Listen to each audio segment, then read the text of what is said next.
Hi guys, this is Vysh from Vysh IAS, and today we are going to do the sixth chapter of Spectrum textbook. And this is actually a very big chapter, and it's also very important for prelims perspective because it has a lot of factual information. And initially we thought we'll make this video in 2 or 3 parts, but problem is like only if you learn together you will have an understanding of comparative studies, because there are similar kind of movements, social reform movements by even in the Hindu community as well as the Muslim community, and only if you study it together and watch in a single video it will be beneficial for you. So maybe we'll go a little bit fast, so you may have to pause at certain slides and then make a note, because every slide is going to be with a lot of content, lot of factual information about lot of bodies, social movements, and different organizations of different religious leaders. So just if you're watching it in your laptop, just open a notepad and make notes, or some other tool which you use. Or if you're watching in your cell phone, then you will have to take a pen and paper and just make notes of it, because it is very important with respect to prelims perspective. A lot of questions have come in UPSC, and we have tried to incorporate everything in the spectrum, all the facts in slides, in picture, with the help of pictures, so that it will be helpful for you. So let's begin. So Indian Renaissance in Modern India. It's actually a book which we don't have to read it, but it's actually a book which tells about a lot of social movements which happened in India. So what are the actual reasons? Like we know, like till 1820s or 1830s, we did not have any social movements or social leaders. Everything was happening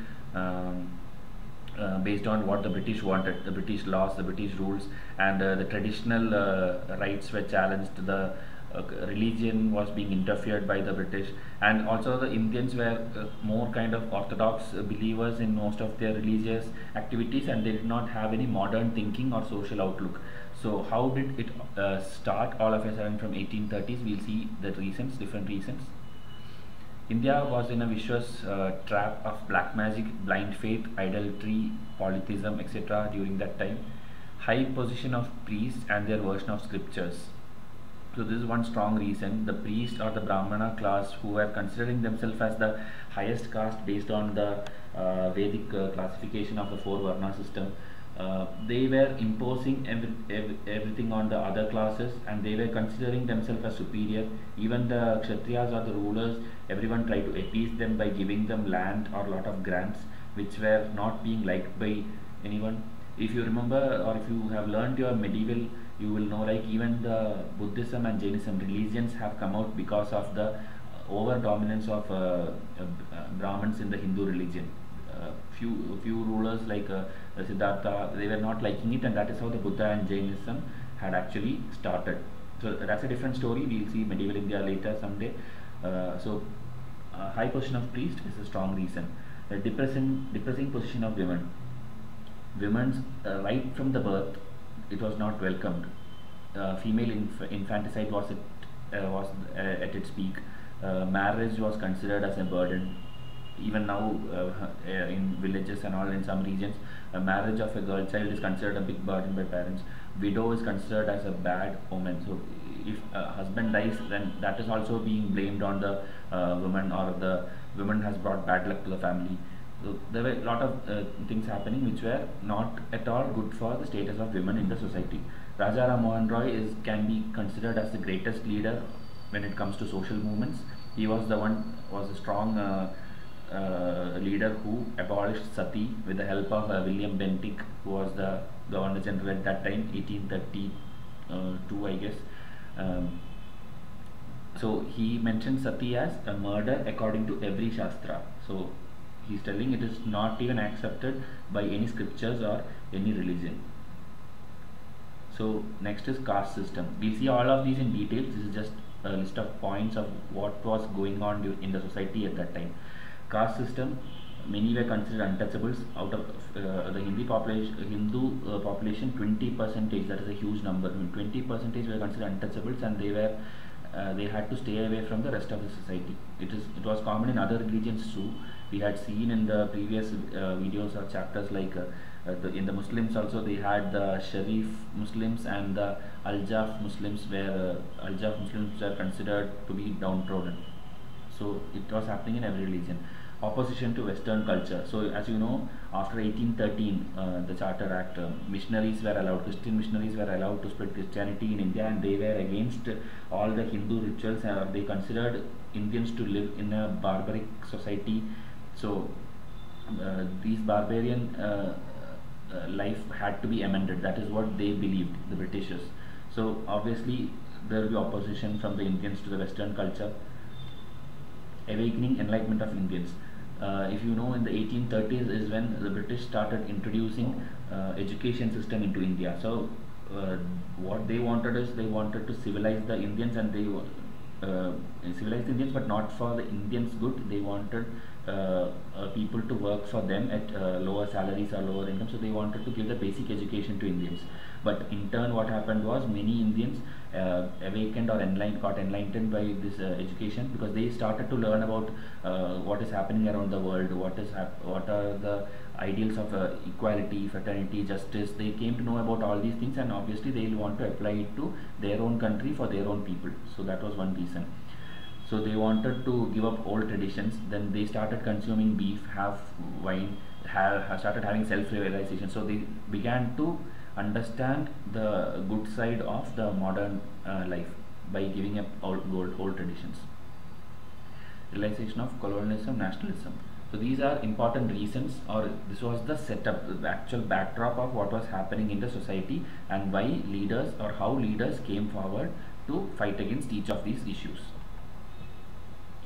So basically the movements can be classified into two: reformist movements and revivalist movements. Reform means they are actually changing things which the religion is actually teaching, and they are changing it for good. They wanted a bit of westernization, introduction of sciences, modern education, modern lifestyle, give up all the social evils. That is basically the reformist movements. So examples are Brahmo Samaj, Prarthana Samaj, Aligarh movement. We'll do all of these in detail. This chapter has a lot of information about everything.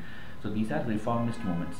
Revivalist movement means they are trying to revive their old traditions, and they are trying to keep up the old beliefs and orthodox systems intact. They believed their religion to be the best one, and they wanted that to be the supreme religion of the country. So in Hindu side, you can see Arya Samaj, and in the Muslim side, one example is Deoband movement. We'll see again all of these in details with more examples and more movements. So initially and later we'll see how it changed gradually. Initially the social movements were related to religion only, but had a narrow social base, meaning it was not reaching a bigger audience. It was limited to few leaders, and it originated from the evils related to religion alone. Later, slowly dissociated from religion, it moved away from religion and penetrated to more strata of the society through poems, drama, novels, short stories, press, and later on cinema. So the spread or the reach actually increased, and more people came to know, like, a modernization is actually good for the development of their own people. So we'll see one by one what we saw in the first slide: women, caste system, everything we'll see in detail. Who are the leaders, what were the different movements, what are the society setup, everything we'll see in detail. So first we'll start with women, because the questions generally come in both the ways. Either they can ask about the achievements or accomplishments of a particular leader like Raja Ram Mohan Roy, or they can simply ask about the conditions of women. So when you see women, you have to write not only about Raja Ram Mohan Roy, you have to write about all the leaders. That is why first we'll go the issue wise, and then later we'll go leader wise. So the issues of women we'll see, the problems. Even today we have this problem, this irony: female gods are glorified, they are worshipped, but the females in your house or next to you are suppressed and are always considered below, or a level lower than male. Women considered inferior to men have to depend economically and socially. They were not allowed to work. They were always confined to the four walls of the house, not even house, maybe inside the kitchen. They were always meant to serve the male who was going out for work. Many religious evils were there, social evils were there: sati, parda, ban on widow remarriage, child marriage, female infanticide. So every religion, every caste, they had one thing in common: the women were downtrodden always. No identity of their own. They did not have any identity, they did not have any work, they were not given any recognition. they were not allowed to go to public places without the male counterpart. And that is why now if you see the present government in India, they are trying to do things so that the women can come forward. Even in the global gender gap report, everywhere India is in a very poor situation. That is why women has to be promoted everywhere, whether it is in job or in education. Everywhere it has to be done. Even in the urban housing scheme which India is having currently, the house has to be in the name of the women, or it has to be in the joint name of both husband and wife. That is the condition put in the urban housing scheme. If you don't know, just make a note of it. So polygamy prevalent among both Hindus and Muslims. So, and one man will marry a lot of women, they'll have a lot of wives, and they were considering it allowed by their religion. And the first wife, they could not even get a divorce. There was no right for divorce. They did not have any voice basically. So we'll see now leaders. These are the problems. So we have a lot of problems mentioned here already. You can use it in your answers. Leaders we'll see one by one. Abolition of sati was the first big thing which happened in 1829. That is the year 1829. Raja Ram Mohan Roy in Bengal, and the Governor General who helped him a lot to get this implemented was William Bentinck. 1829, if you know the timeline, that is William Bentinck. Female infanticide 1795, 1804. There were small regulations happening to prevent it, but finally in 1870 is the time when an actual act was passed that all the newborns should be registered. Newborns should be registered, and so female infanticide can be prevented. Widow remarriage. Widow remarriage was being worked by a lot of leaders and a lot of bodies. Brahmo Samaj is one body which was started by Raja Ram Mohan Roy. Another great leader when it comes to the development of status of women, it is Ishwar Chandra Vidyasagar. It's a very important name, and UPSC have asked multiple times about him, about different activities he have done, different schools or colleges where he have taught. There have been questions which have been coming, so we have to make a note of everything which we are going to deal in the next few slides. Hindu Widow Remarriage Act in 1856, that is the next big thing after abolition of sati. So 1856, who will be the Governor General? We have seen it multiple times in the previous chapter also. It would be Lord Canning, Lord Dalhousie initially 1856, and 1856 in the later part it will be Canning. So it can be either of the two when this policy was actually implemented. Then we'll see 4 or 5 new names which you have to remember. It's a little unpopular kind of name when it is compared to Ishwar Chandra Vidyasagar, but UPSC can ask match the following questions, so you have to know. Karsondas Mulji, who had a journal Satya Prakash in Gujarati. Make a note Satya Prakash, because there are going to be a lot of journal names coming up with similar kind of name with the word Satya in it. Satya Prakash in Gujarati is by Karsondas Mulji to advocate widow remarriage. Vishnu Shastri Pandit, he is the one who started a widow remarriage association. So this also can be a question. So Vishnu Shastri Pandit, remember the name. D.K. Karve is again a very important person. He was actually the secretary at Widow Remarriage Association, and he himself married a widow. He opened widow home in Pune, set up Indian Women's University in Bombay in 1960. So he has done a lot of things. So you have to remember these 4 or 5 names when it comes to the upliftment of women in the society. Ishwar Chandra Vidyasagar, Karsondas Mulji, Vishnu Shastri Pandit, and D.K. Karve. Basically they are done for widows, most of the things. Again there are leader names. B.M. Malbari, who started Seva Sadan. M.G. Ranade we will see again in detail. M.G. Ranade, K. Natarajan. You have to know these names. When next time when you hear these names, you should know these people were involved in the upliftment of women. So more details. Child marriage. B.M. Malbari, which we saw in the previous slide, he was basically a Parsi, and he worked for the abolition of child marriage. Then related to child marriage itself, there was an Age of Consent Act in 1891, where age of girls for marriage, which was actually initially 10, it was raised to 12, because the Britishers did not want child marriage to happen. They were raising the age, but actually Indians with the orthodox beliefs were opposing it. Even Bal Gangadhar Tilak, who will be a great leader later in our studies, he actually opposed this bill, because he thought Britishers are coming and interfering into Indian traditions. So Britishers have done good things also, so we have to make a note of it. And now in present day, we know like the age is 18 for girls and 21 for boys. So we'll see how it actually went along. Sarda Act came in 1930, where the age was again raised 14 and 18 for girls and boys respectively, and it is in Child Marriage Restraint Act 1978, that is post independence, that actually the present rules have been framed. Age 18 for girls and 21 for boys. So this is actually the three important act: Age of Consent Act, Sharda Act 1930, and Child Marriage Restraint Act. Well, if you have an essay or something to write against child marriage or something, you can use these as fodder data. Women education. Jagannath Shankar Seth and Baudaji, not very important names, but they were promoters of female schools. So when you hear this name, you should connect it. Christian missionaries were set up. Calcutta Female Juvenile Society. So Christians and the missionaries, actually their main aim was to convert everyone to Christianity. So they used different methods. One was opening up schools and colleges, and inside their schools, within their premises, they will give too much promotion to Christianity and make people converted. That is happening even now in different parts of Kerala and Tamil Nadu in South India. Even in Punjab, a lot of conversion things are happening. You can watch a lot of videos online. It all has to be stopped. One day we'll see what happens. So make a note of this too. Christian missionaries are doing these things. J.D. Bethune, a person, started a Bethune school in 1840s. Ishwar Chandra Vidyasagar was a pioneer leader for women education. He was associated with 35 girls' educational institutes. Wood's Dispatch came in 1854. About educational reforms, we have a totally separate chapter itself. I think it's the 15th or 16th chapter in Spectrum, but this is especially related to women education we are going through now.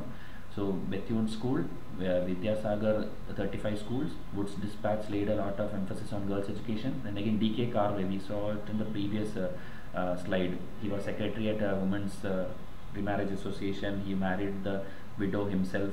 So he also set up Indian Women's University. You should know him because this is a potential question. D.K. Carve. Now health. Dufferin hospitals in 1880s. So Dufferin was the viceroy in 1885, if you know.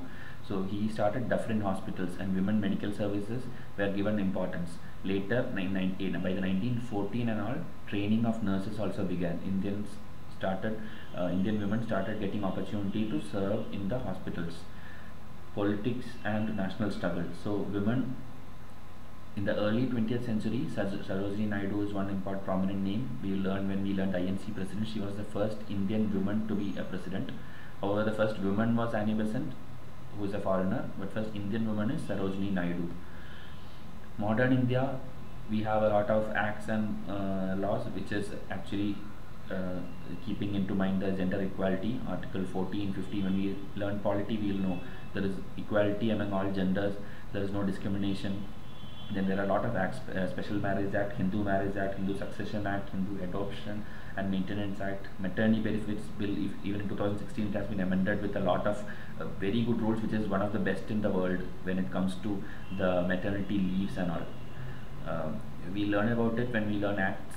So these are all the modern India provisions: equal remuneration, immoral traffic, suppressing them laws, and IP sections against rape, dowry, domestic violence. We cannot say like modern India is like 100% safe for women, but always the government has been working towards the betterment of women. So this is a total history right from 1800s to the present modern day. So I think we have covered in detail about every section where women had faced atrocities. Now we'll see the caste system. Caste system originated in the Hindu fourfold Varna system: Brahmanas, Kshatriyas, Vaishyas and Shudras. You know, like initially when we had the Harappan civilization and all, we didn't have caste system. It was after the Vedas came into existence and after scriptures were written, many people, especially the higher caste Brahmanas, came up with this society classification so that they could be superior among others. And it's still prevalent and even worse even in the modern day. Caste was what which divided the profession. Even Mahatma Gandhi actually told like caste system should be there. I mean, the Varna system should be there so that professions or division of labor could be there, could be implemented. But he did not mean what is happening right now. The present caste system is not at all what Mahatma Gandhi wanted. So we'll see. dress, food, place of residence, drinking water, religious place entry. There were discrimination or distinction in each and every section of the society. B.R. Ambedkar is a great example. There is a movie also based on Ambedkar. You have to watch that movie. He himself, being such an educated person, had to face discrimination, like people won't drink water from the same glass in which he drank. There were many things which are very painful to watch when you watch that video, watch that movie, B.R. Ambedkar. We'll see details later. So later the caste got subdivided into subcaste, which we call as Jati now, Jati system. British policies were indirectly against the caste. So the British, like they are always busy in their own profit motive and territory expansion. So they, whenever they framed laws, they never cared of what the caste is or what the religious traditions or laws are there. They would always do according to their will. The judicial laws, the regulations, the act, everything was based on their own British interests. Social reformers and institution. Now for women we saw a lot of leaders. Now for caste also we'll see Arya Samaj, Pratana Samaj, Brahmo Samaj, Ramakrishna Mission, Theosophical Society. We'll see everything in detail when we proceed in this video. So these are certain institutions. Most of them upheld the Varna system but was against the caste system. See, again, this is like how Gandhiji believed. They believed in Varna system for division of labor but not the caste system or subcaste system, and especially they were against untouchability. Nationalist leaders and movements, INC leaders, South rulers, education, temple entry, like they're just telling there were leaders across India. Gandhi eradicating untouchability, humanism, All India Harijan Sangh. It was a body started by him. He also had the Harijan Weekly in which he wrote against the untouchability issues. Shastra, he told like Shastras did not mention untouchability, and even if it has mentioned in some Shastra, he is telling it can be ignored because truth cannot be confined between the covers of a book. So that is what Mahatma Gandhi had to tell about the present form of caste system. Okay, now we'll see leaders. Jyotiba Phule is very important and questions have come based on him. He was born in a low caste family. So most of the leaders you see who has fought against caste system has been come from the lower caste. Because the upper caste were obviously happy with what is going on. So he fought against the high caste Hindus. He worked for education and upliftment of lower caste and women. The first picture you see on the right is Jyotiba Phule with his wife Savitribai. They both had worked a lot for women upliftment, and especially from those from the lower caste. So these two names you have to remember, Satyashodak Samaj and Sarvajanik Satyadharma, and also Gulamgiri. These three questions can come. These three are related to Jyotiba Phule. B.R. Ambedkar, as we have told earlier, he founded the All India Depressed Classes Association. He even has a conflict later with Mahatma Gandhi, which we'll be seeing in the later years of 1940s, where we'll see the Pune Pact and all, where reservation for scheduled caste was a big issue during the roundtable conferences. That is a detailed thing which we'll be seeing later. So as of now, remember this body, All India Depressed Classes Association. E.V. Ramaswamy Naikar, the picture you see on the bottom right, he was also called as Periyar. He is associated with the self-respect movement. This is also asked in prelims once. Self-respect movement in South India in the 1920s. Periyar is the one associated with it. He is also associated with the justice movement, and these are other leaders related to it. C.N. Mudaliar, T.M. Nair, P. Tyagaraja. So if you see, it's all our South Indian names, Nair, Mudaliar and all. So these are all related to justice movement in Tamil Nadu. Srinarayana Guru, the picture in the right center, he is the one who told this particular line from Kerala: one caste, one religion, one God for mankind. It's even followed now in lot of temples in Kerala. One jati, one madam, one devam. That's what they call in South India.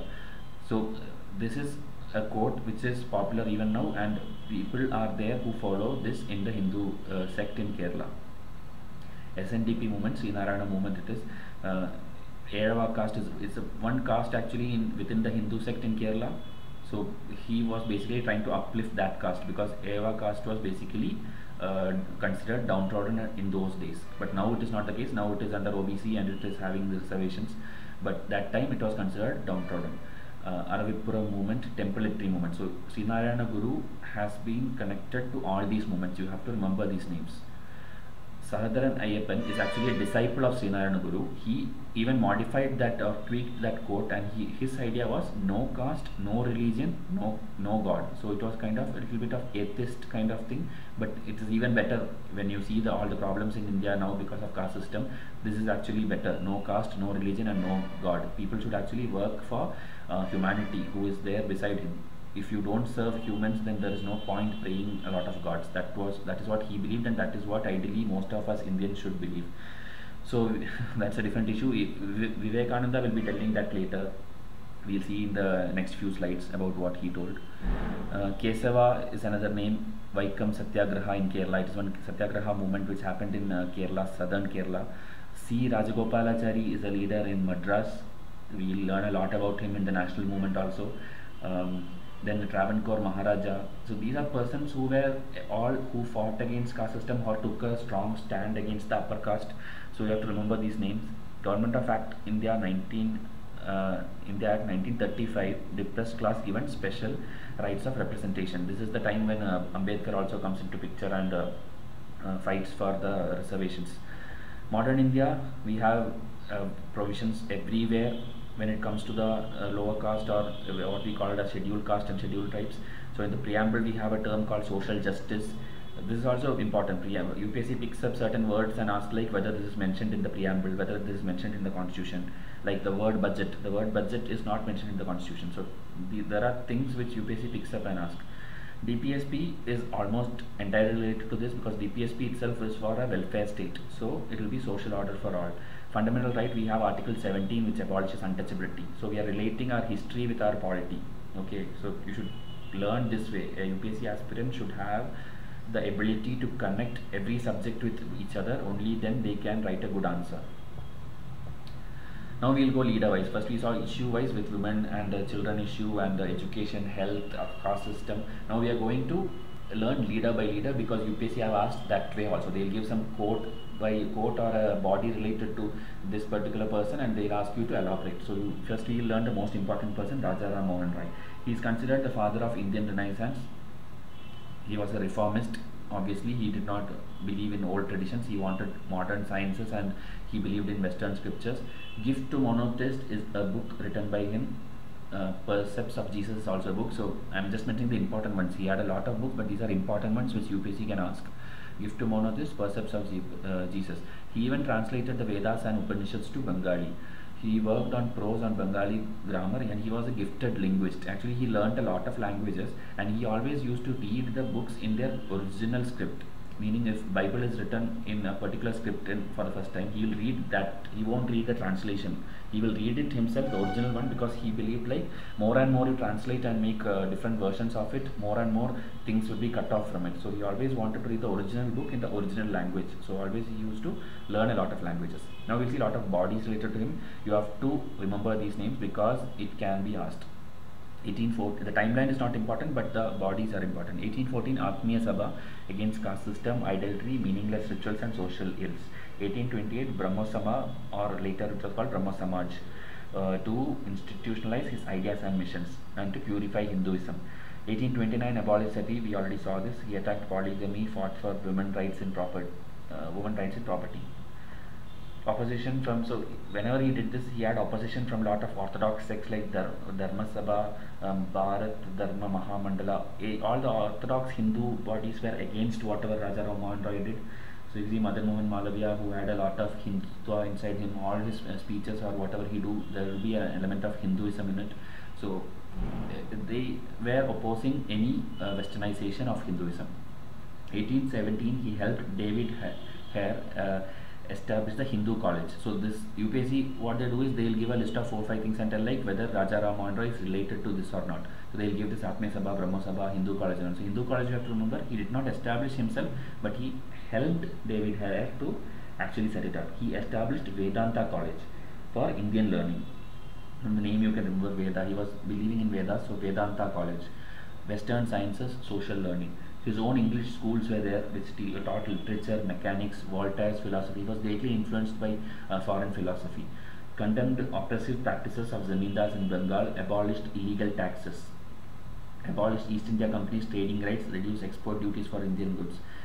Indianization of superior services, separate judiciary from executive, respect Indians. So overall, whichever section of economy, polity, administration, wherever Indians were being suppressed or oppressed, Raja Ram Mohan Roy had raised his voice. So you can remember a few of these things so that you can make a good answer when you write about Raja Ram Mohan Roy. Every section he did, whether it's education, trade, duties, taxes, services, judiciary, everywhere he had raised his voice. He was also an internationalist. He used to travel and he used to visit people, learn from them, and try to implement and invest everything in India so that he can make India a great nation. Next important personalities which has been closely related to Raja Ram Mohan Roy is Debendranath Tagore and Keshav Chandra Sen. Debendranath Tagore is actually the father of Rabindranath Tagore, who wrote our national anthem. 1839 he headed the Tattva Bodhini Sabha. So 1839 is before the okay, 1828 was the time when Brahma Sabha, and 1839 is Tattva Bodhini Sabha. So, and he also had a paper, Tattva Bodhini Patrika. 1842 he'll join the Brahma Samaj. So he is joining it almost a later time. I think Raja Ram Mohan Roy will pass away by this time, and Debendranath Tagore will take it up in 1842. 1858 Keshav Chandra Sen was appointed as Acharya. So these are two people who were joined in the Brahma Sabha after Raja Ram Mohan Roy's time. Okay, so 1863 he helped to start the Prarthana Samaj on Brahmo ideas. So new body's name, when you learn, you should know like who is related to what. Now whatever we are talking, there is no relation with Raja Ram Mohan Roy. This is only related to Keshav Chandra Sen and Debendranath Tagore. 1865 he was removed from the position. Okay, he was appointed as Acharya, but he was removed within a span of 7 years because he had a lot of radical thoughts and it was not in line with what Raja Ram Mohan Roy initially had the idea of. So he formed his own body and it was called Brahmo Samaj of India. So actually it is split. The actual Brahmo Samaj started by Raja Ram Mohan Roy became into two sections. One, Brahmo Samaj of India under Keshav Chandra Sen, and the older one was named Adi Brahmo Samaj under Debendranath Tagore. So two names. Now you will see more names, that is even more confusing and interesting, but we'll see.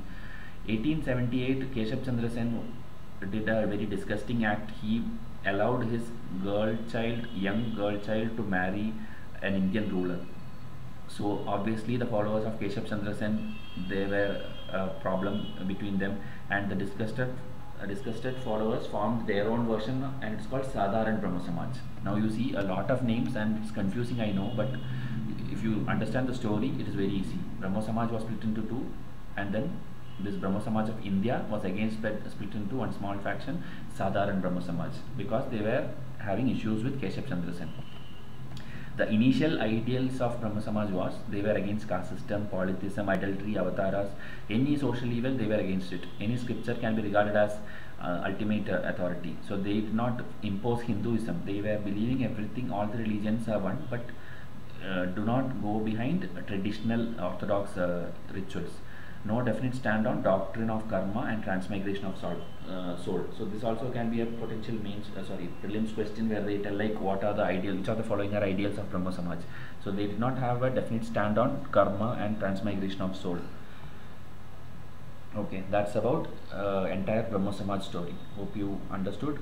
Please make a note of all these things, because I know first time when you listen it is very difficult to grasp, but we have to learn this because questions have come repeatedly from these sections.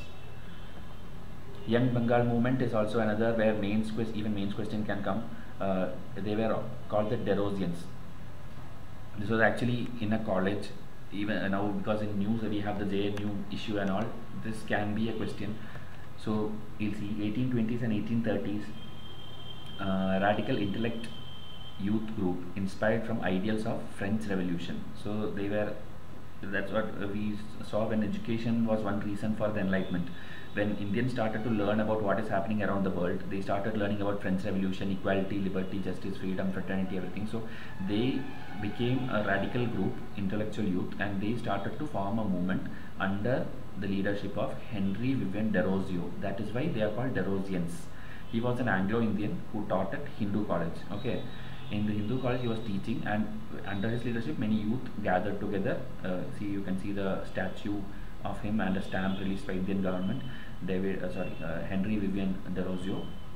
He supported women's right and education, uh, liberty, questioning authority, progressive thoughts. So everything was a bit of modern, but he failed. So this is what the question can be framed: how come such a radical group with lot of energy, with lot of youth, how come it failed? So we'll see the reasons. Failed to have a long-term impact. Derozio removed from college for radicalism. Prevailing social conditions were not ripe enough for adoption of radical ideas. So the timeline was not good enough. The voice which he raised could not go beyond the college campus. It did not go to much regions. No support from any other social group of class. Nobody supported him. They could not connect to the masses, and they failed to take up the peasants' cause. So all they did was they were having their own idea, their speeches, but they could not reach to the masses or take up the actual problems of rural India. So that is why they failed. Freedom of press, jury, Indians in higher services, revision of company charter, these are all issues which they took up, but they did not reach beyond a certain limit. Surendranath Banerjee, a Bengali nationalist, he actually called them the pioneers of modern civilization of Bengal. So they were recognized by certain leaders, but they were not having a greater role to play in Indian history because they were not getting the needed support which they wanted. Prelims perspective, there are a lot of factual information which I have picked from several pages in Spectrum. Try to make a note of it, and when you read 5-6 times, or just read it before the prelims, so that in case a question comes you can use it. Vokalinga Sangha was an anti-Brahmin movement in Mysore. Bal Shastri Jambekar started a Darpan Weekly in 1832. Servants of India Society is a body by Gopalakrishna Gokhale. Narayan Malhar Joshi, or N.M. Joshi, he is popularly known as N.M. Joshi. He was a Gopalakrishna Gokhale follower. He started the Social Service League and the All India Trade Union Congress. So these are all important bodies which we hear often. So you have to know who started it, because match the following questions can come. M.G. Ranade, which we have already seen during the women empowerment slide. Indian Social Conference, that was the body which he started. This was actually a social wing of the Indian National Congress. You know, like Indian National Congress will start in 1885, and see the time, again it is like 1887 they had their first session. So it is a social wing of the, it's mentioned here, it can be called as Social Reform Cell of INC. So they basically pledged to fight against child marriage. So these are certain facts which you have to remember, which prelims based, it's very important. There is no chance of questions coming in mains. Maybe a general question about social movement, but particular person, nothing is going to come. But prelims, it is very important. Swami Vivekananda and Ramakrishna Mission. This is again important this year. I'll tell you the reason in this slide.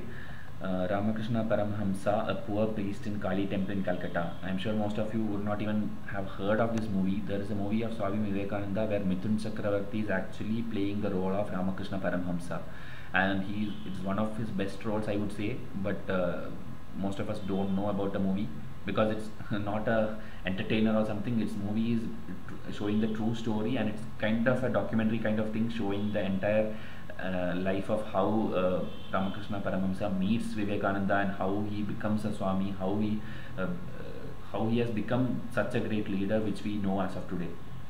So basically Ramakrishna Paramhamsa had two objectives. First was to form a group of monks dedicated to spirituality and preach the message of unity everywhere. So he wanted a group of people like him, like-minded people who will spread the message of spirituality.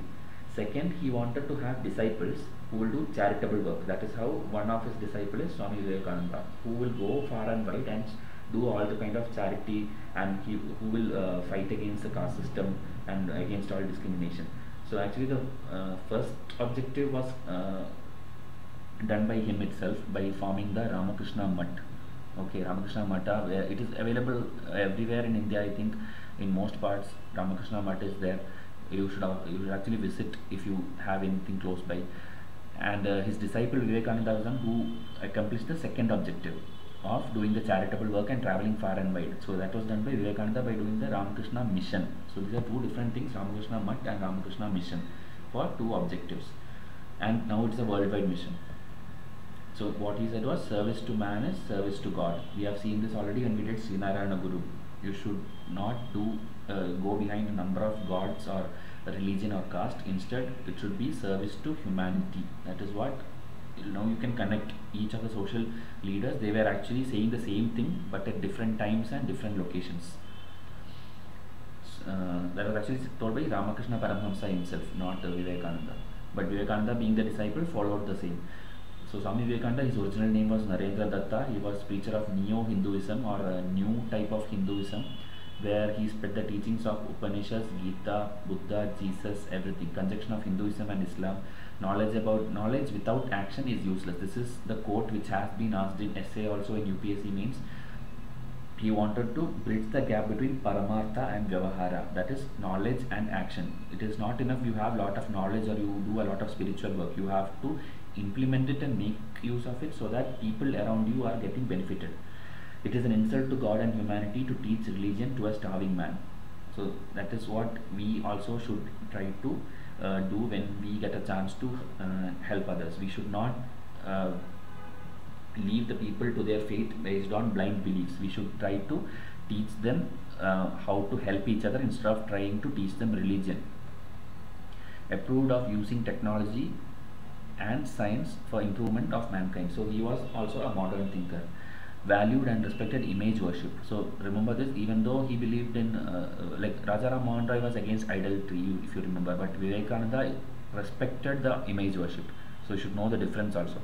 He did not consider himself or body just a sect of Hinduism. So even though he spoke about Hinduism, he is not talking about one particular group. He considered Hinduism as an idea of India. That is what even now the present ruling government is trying to tell everyone. Hindutva, according to them, is all religions are one, and people will have different ideas on it, but I am just telling what is happening around.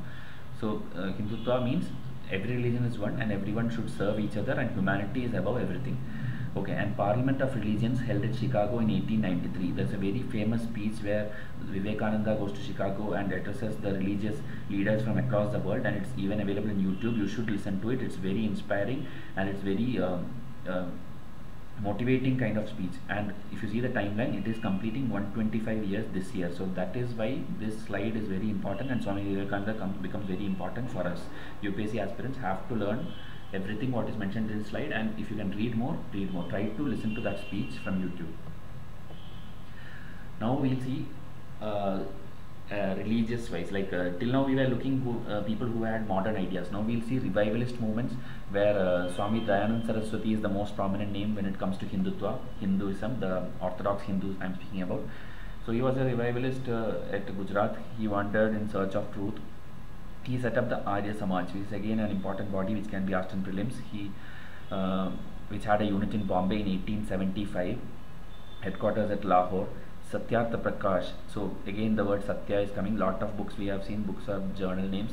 Try to recall what we have gone through in the last slides. Vision of classless, casteless India. So for him it was like Arya religion for all. He did not promote caste system, but he promoted Hinduism actually.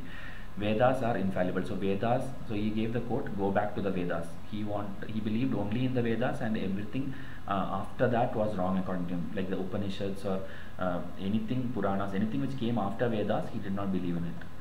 Criticized Puranas, ignorant priests, idolatry, scriptures, orthodoxy, caste, religious sacrifices. So if you see again, idolatry is again criticized. So only Vivekananda was the one who supported image worship. Varna system is not by birth but by occupation one decides to follow. So he was actually not following the blind caste system. It was only division of labor. He did not believe in destiny or karma. So karma has come. Now if you remember Brahma Samaj, karma, they did not have a stand. But here Dayanand Saraswati is clearly telling he does not believe in karma. So one has to work out his salvation by doing the right deeds. Dayanand Anglo-Vedic DAV schools we still have now at many places. It was set up at Lahore, promoting Western education, equal status for women, marriage age 25 and 16 for boys and girls. So it was much more progressive. Help people during time of disaster, floods, etc. Support intercaste marriage and widow remarriage. Shuddhi movement is related to him. It is in news, I think.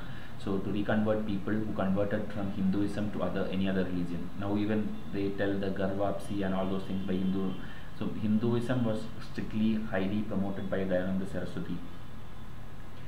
They did not convert like everyone. It was like reconversion process. It's not very important to go in detail, but Shuddhi movement is related to that. Also, they even had in spectrum, it is mentioned, they protected cows.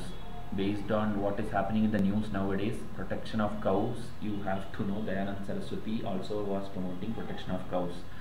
Ishwar Chandra Vidyasagar, we have already seen when it comes to the women issues. He had a blend of Indian and Western thoughts, deep humanist, generous to the poor. He was the principal of Sanskrit College. He did not establish it, he was the principal. Opened it to the non-Brahmins, introduced Western thought. Crusader against child marriage and polygamy, also women's education. Secretary at Bethune School. We saw Bethune School started in 1840 in the previous slide. So promoted higher education for women. So if you see, he did not establish any school or college himself. He has become principal and secretary. He devised a new Bengali prose, new ways of teaching Sanskrit. So these are basic information about Ishwar Chandra Vidyasagar and Dayanand Saraswati. Hope you made a note of it. We'll proceed. Now we'll see, this is a very useful chart which we have made for you for the Islam movements, because that also in multiple pages they have given in spectrum, so we wanted to make it simpler for you. So we have made a table. We'll put it in our Facebook page also. Check our Facebook page. We have an album of complete revision charts which will simplify most of the things for you. Also, we have started our confusing topics simplified CTS series in our YouTube channel, where these kind of confusing topics are explained with the help of simple techniques.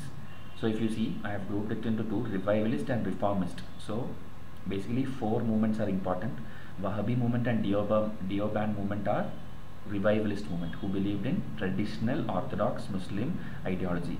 Ahmadiyya movement and Aligarh movement, you can remember because both are starting with A, and these two are reformist movement. The other two are revivalist movement. Okay. Now these are the leader names. Maybe a match the following question can come. So one important thing is Sayyid Ahmad is a common name. They are two different persons. Sayyid Ahmad Khan for Aligarh movement and Sayyid Ahmad Barelvi for Wahhabi movement. So don't get confused. Sayyid Ahmad Khan is much more popular because the timeline comes more closer to our national movement, and Aligarh College is also popular. So these are the leader names. I am not reading everything. You can go through it. You can pause the slide and make a note of these names. Important things I'll tell you. Wahhabi movement's ideology, they considered India to be a land of Darul Harb and wanted to convert to Darul Islam, that is land of Kafirs to Islam. Anybody other than Muslims were considered Kafirs, and they wanted to convert, but finally they suffered from British might and it ended. Deoband school, again revivalist, so orthodox, pure teachings of Quran and Hadith, keep alive spirits of jihads, train religious leader, welcome the formation of INC.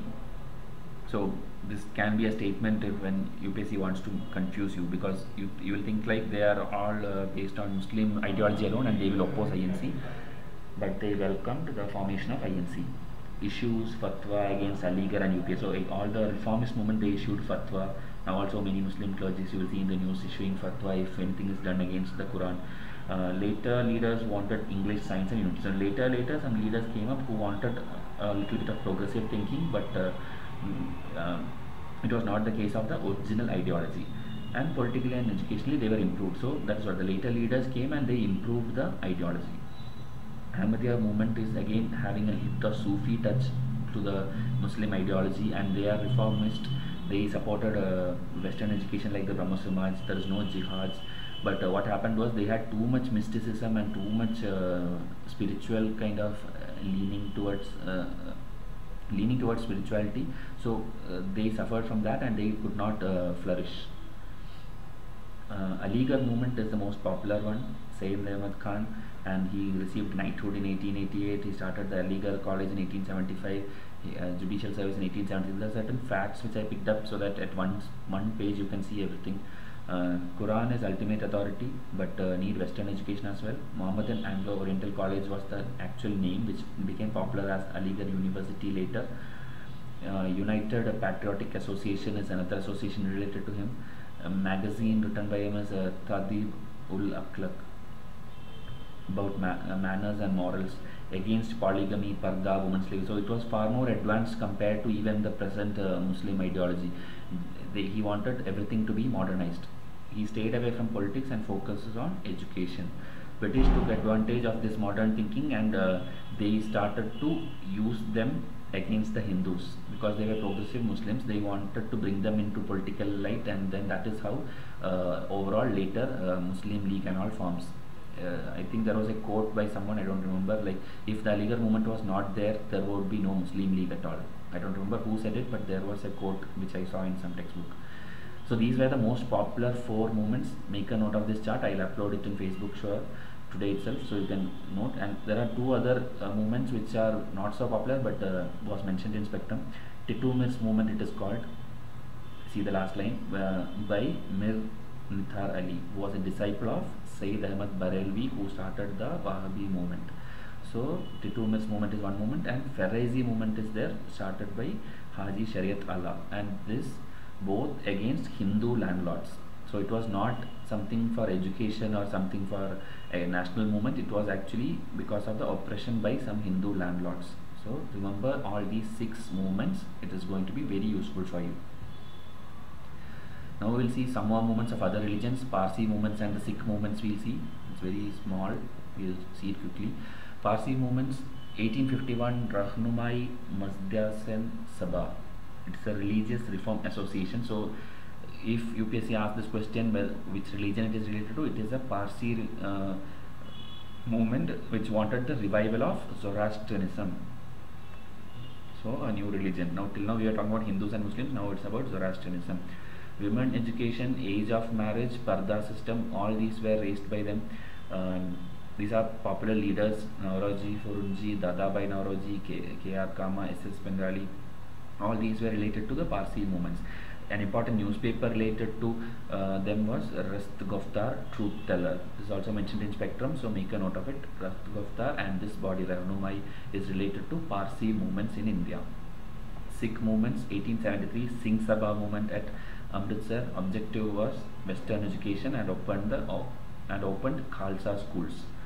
Objective 2, counter activities of Christian missionaries and Hindu revivalists. So basically they wanted to spread education, also go against the Christian missionaries. Akalis were an offshoot of the movement, and they were basically non-violent, non-cooperative to government, liberate Gurudwaras, and later Sikh Gurudwara Act was implemented in 1922. So Akalis were actually more of a violent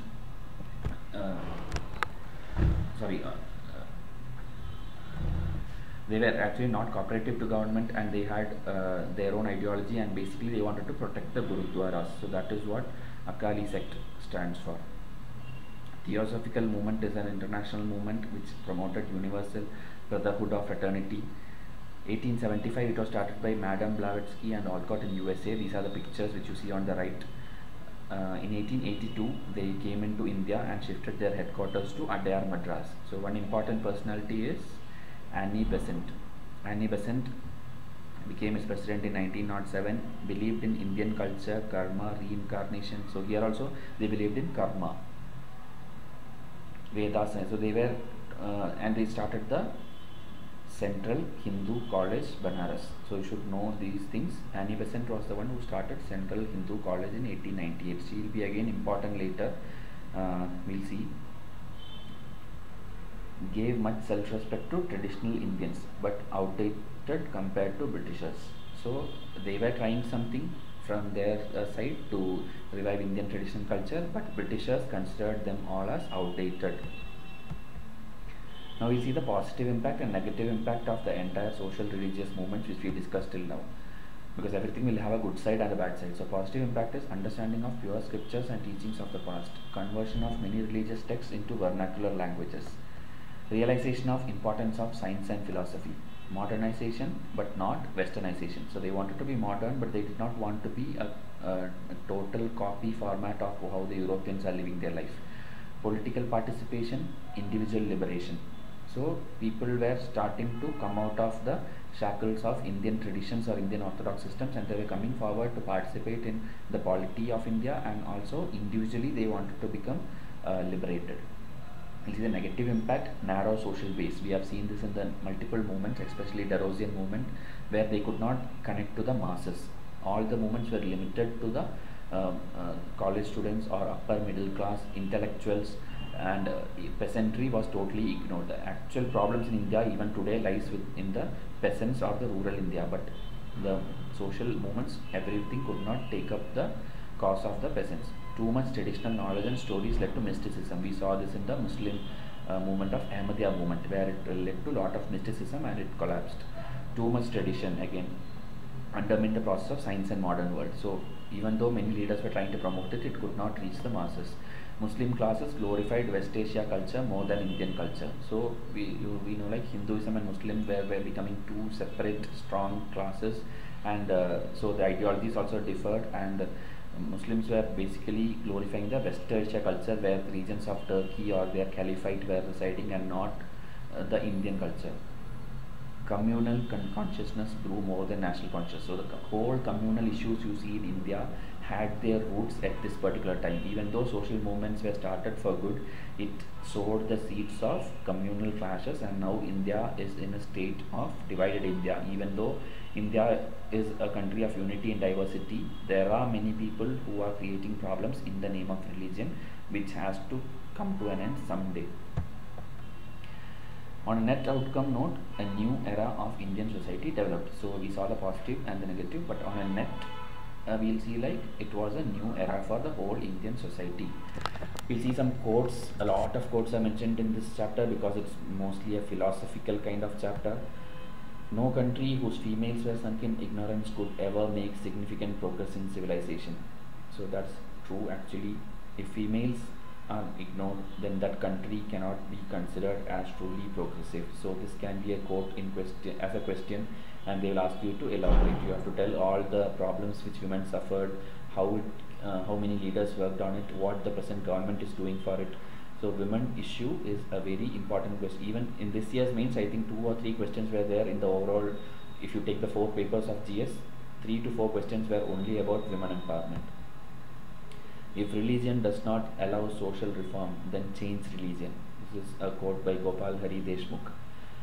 So basically it's telling, if your religion is telling to strictly follow one particular book or one particular ideology or one particular god and do only things restricted to it, then you actually definitely need a change of religion. Nationalist power to stir up discontent would be immensely increased if ever cultivator could read. A Bombay governor actually told like, if the cultivators, the rural people, if they started to get proper education, then the nationalist power or the nationalist activities would actually improve or increase. So it is actually telling about equal rights for all, equal education for all, and India as a nation would improve if everyone gets equal right of education. I want the culture of odd lands to be blown about my house as freely as possible, but I don't want to be blown off my feet by anyone. So Mahatma Gandhi, this is a very famous quote. He tells like he agrees to every religion, every scripture, everything he will allow in his house, everything he is okay to be there in India, but he will not allow to be blown off by any one particular religion. He don't want any single religion to overpower a particular person. He is believing in everything, and he is telling everyone should work together for the peaceful, progressive India. Again a quote by Mahatma Gandhi: if untouchability lives, Hinduism perishes and even India perishes. But if untouchability is eradicated from Hindu heart, the Hinduism has a definite message for the world. So he is telling about again untouchability. It has to be abolished, and that is what the makers of Indian Constitution also did. B.R. Ambedkar, while drafting, they had put a definite fundamental right article number 17, which tells untouchability is totally abolished in India. Now 2 MCQs we'll see and we'll wind up. It was a very big chapter with a lot of factual information, I know, but you have to learn all of these things what I have told. The spectrum, it is having a lot of number of pages and you will not be able to grasp it from there. That is why this video is being made. Please watch it 2 to 3 times if you are not able to note out the points or grasp it in your mind. but if you do it well, I'm sure prelims it will be very helpful for you in 2018. So question, which of the following is not related to Jyotiba Phule? We saw one slide with Jyotiba Phule. So are these things related to him? Self-respect movement. Which of the following is not related actually? You have to tell which is not related. Self-respect movement, Girls' School Pune, Gulamgiri was a journal which we mentioned in the slide, Satyashodhak Samaj, Sarvajanik Satyadharma. We have seen a lot of bodies and journals with the word Satya in it. So go back to the slides if you don't remember and write the answer. Darpan, we have mentioned it in one slide while I told which, like this is important for prelims. Darpan, a weekly which raised matter of widow remarriage, was started by whom? Bal Shastri Jambedkar, Dadabhai Nauroji, Ishwar Chandra Vidyasagar, Jyotiba Phule. So these were covered in the slides, so please try to answer them, watch the video again, make notes from it, help others also by referring this page to them. If you want to buy the entire spectrum related MCQs, we have over 320 or 350 MCQs I think based on spectrum and NCERT alone. If you want to buy them, contact our Facebook page, we'll provide it to you. Even the slides, if you want, contact our Facebook page, facebook.com Vysh IAS. We'll come up with the next chapter, chapter 7, which will be combined with chapter 12 because both are similar, and we'll try to come up with it soon. Till then, enjoy learning. Thank you and have a nice day.